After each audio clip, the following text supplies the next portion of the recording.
Last Thursday, I was invited to the Philippine premiere of Despicable Me 4, so here's my review of Despicable Me 4. I'm gonna try really hard to say something nice about this movie, to be fair, because admittedly, I've never been a fan of this franchise. Because to me, the Despicable Me franchise has always been the junk food of family movies. I'm sure the kids will find them fun and goofy, but they're not exactly enriching or nutritious for the mind and soul. Kids don't go in and learn something new or of value, they go in and see the Minions babble and laugh while they hit each other. I never found the Minions funny or cute. I remember the trailer for the second movie coming out. I was still in high school and this person who I carpooled with would not stop playing the trailer. It was the teaser trailer with the clip of the Minions singing the banana song, and I found it so annoying. I never understood the hype. These movies are the type of movies you would put on if you needed to distract a kid. Like, look baby, it's the Minions. See how that one farted? Isn't that funny? If kids and their families went to theaters last month and saw Inside Out 2, they probably became slightly more emotionally intelligent after watching that movie. Families who go in to see Despicable Me 4 will probably leave the theater a couple brain cells fewer. Just to emphasize my point, these are the nutritious fruits and vegetables of family movies. They're good for both kids and adults, and you learn a little something along the way.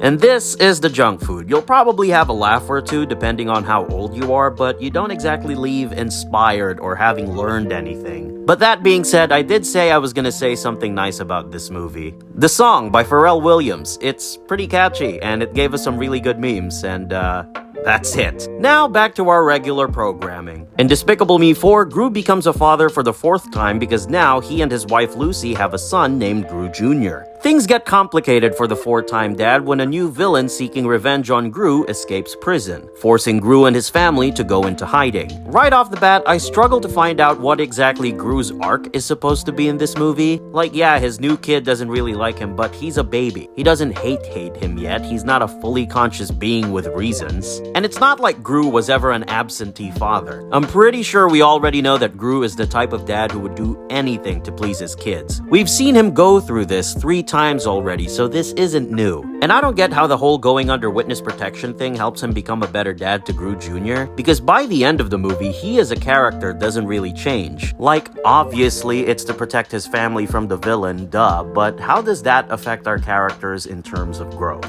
He's still the same old dad who would do anything for his kids by the end of the movie, so there is no growth. I'm not saying he should regress and become the opposite of that, but you put him and his family in this really tough situation, but none of the things that happen to them ever teach them anything. There's no change, nothing that challenges the character's perception of things. And that's not a spoiler because I didn't give you any of the details. Along the way, we also meet Poppy, played by Joey King. Poppy was actually a pretty fun character. I thought Joey King did a pretty good job playing her. Hey, would you look at that, a second compliment. She's the kid who wants to be a villain, so she blackmails Gru into helping her steal something. Again, that's not a spoiler because they released a clip of this online. I think a better version of this movie would have had Poppy as Gru's actual daughter. Think about it, his own daughter is trying to be a villain, something he used to be, and his daughter desperately wants to be. So now the struggle for Gru would be, should he let her follow her dreams and be a villain, or try to stop her? Does being a good dad mean letting your kids do what they want to and letting them become who they want to be? Or does that mean getting in the way of your daughter's dreams no matter how much she really wants it because it's the right thing to do? I think a story like that would have so much more layers than what we ended up getting. Because think about it, Gru's mom was never supportive of him, so Gru, as much as he wants to be a supportive dad, where does he draw the line?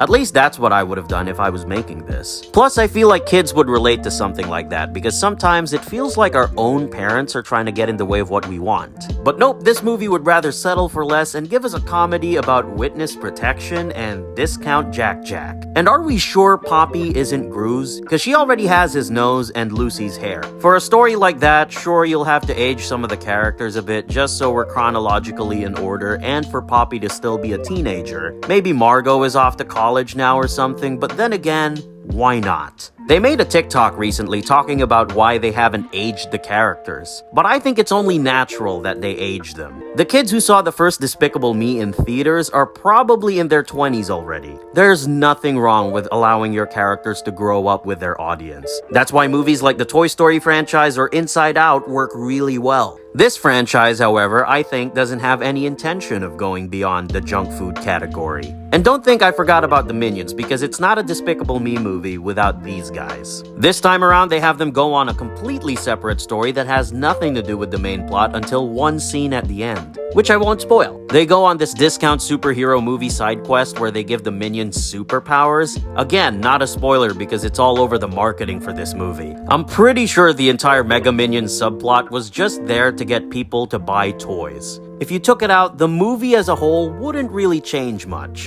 Overall, I went into this expecting the same type of nonsensical gobbledygook from the previous movies, and I pretty much got what I expected. This movie felt like a bunch of unrelated subplots badly stitched together in an attempt to make a full-length movie, and I haven't even talked about the Lucy hairdresser subplot. But to quote Linkin Park, in the end, it doesn't even matter. Because I assure you, this movie will make a ton of money. And then we'll probably get even more Despicable Me movies. And it's ironic because they did the whole making fun of Marvel thing by doing the timeline announcement gag. But believe me, this franchise is like the Fast and Furious movies. Somehow, despite being mediocre, they managed to keep making more. So I'm sure that fun little gag was only half kidding.